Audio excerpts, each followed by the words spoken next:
Subscribe کریں ہمارے channel کو اور بیل آئیکن کو کلک کریں تاکہ ہماری ہر نئی آنے والی ویڈیوز آپ تک بآسانی پہنچ سکے۔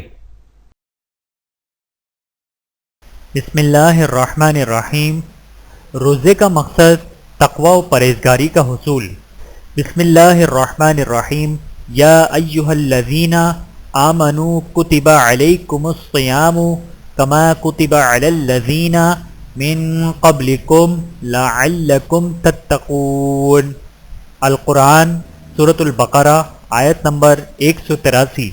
ترجمہ: اے ایمان والو، تم پر روزے فرض کر دیے گئے ہیں جس طرح تم سے پہلے لوگوں پر فرض کیے گئے تھے تاکہ تمہارے اندر تقوی پیدا ہو۔ اللہ تعالی ہم سب کو عمل کرنے کی توفیق عطا فرمائے، آمین ثم آمین۔ ویڈیو دیکھنے کا بہت شکریہ۔ مزید ویڈیوز دیکھنے کے لیے ہمارے چینل کو سبسکرائب کریں۔ اگر ویڈیو پسند آئے تو لائک کریں۔ اچھی بات کو دوسروں تک پہنچانا صدقہ جاریہ ہے۔ جزاکم اللہ خیرا کثیرا۔ اپنا اور اپنے پیاروں کا بہت زیادہ خیال رکھیے گا اور مجھے دعاؤں میں یاد رکھیے گا۔ Take care. اللہ حافظ۔